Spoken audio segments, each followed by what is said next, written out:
तारीख के सफ़े जब जुल्म की दास्तां लिखते हैं तो चंगेज़ खान और उसकी मंगोल फौज का नाम सियाह तरीन हुरूफ में दर्ज होता है।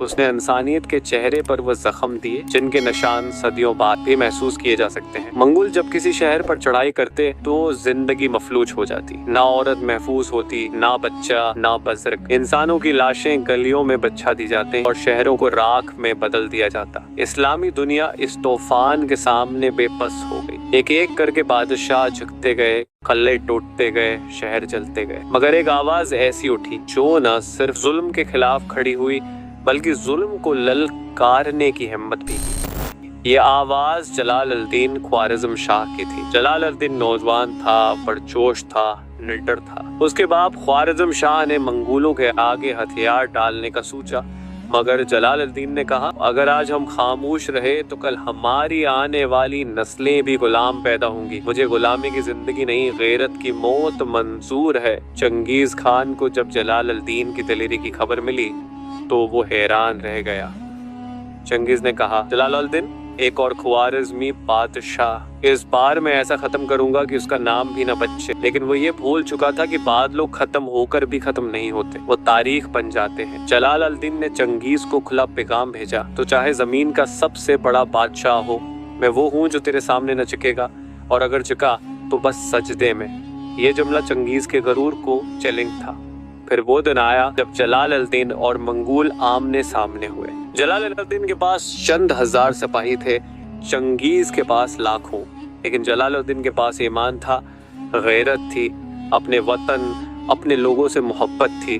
जंग लड़ी गई, खून बहा, जमीन सरक हुई। जलालुद्दीन ने कई मंगोल सरदारों को मौत के घाट उतारा। चंगेज़ खान के बेटे तक पसपा हो गए, लेकिन आखिरकार दुश्मन की तादाद ने गलबा पा लिया। जलालुद्दीन पसपा हुआ और दरियाए सिंध के किनारे पहुंचा। वो लम्हा क़यामत से कम न था। पीछे दुश्मन, आगे तूफानी दरिया, सिपाही परेशान, घोड़े थके हुए, जिस्म जख्मों से चोर। कुछ सिपाहियों ने कहा, सुल्तान, हम पकड़े गए, अब सिर्फ कैद या मौत बाकी है। जलालुद्दीन ने आसमान की तरफ देखा, फिर कहा, नहीं, अभी एक रास्ता बाकी है, वही रास्ता जो सिर्फ बहादुरों के लिए होता है। और फिर वो अपने घोड़े पर सवार हुआ और बगैर किसी हिचकिचाहट के दरियाए सिंध में छलांग लगा दी। वो लम्हा आज भी तारीख के सबसे बहादुर मनाजर में शुमार होता है। चंगेज़ खान दूर से ये मंजर देख रहा था। उसकी आंखों में हैरत, उसके चेहरे पर बेयकीनी थी। उसने अपने साथियों से कहा, ये लड़का बहादुर है, अगर मेरे बेटे ऐसे होते तो मैं दुनिया फतेह कर चुका होता। जलालुद्दीन दरिया पार कर गया, उसकी जान बच गई, मगर वो पलट कर फिर कभी उस सरजमीन पर वापस न आया।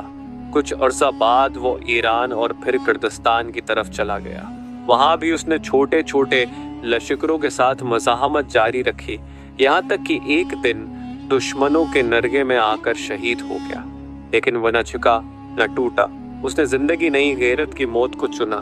आज भी पाकिस्तान के सूबा सिंध में वही मकाम मौजूद है जहां से जलालुद्दीन ने दरियाए सिंध में छलांग लगाई थी। लोग जब उस जगह को देखते हैं तो हैरत से कहते हैं, ये कैसे मुमकिन है, यहाँ से कोई छलांग लगाकर जिंदा कैसे बच सकता है।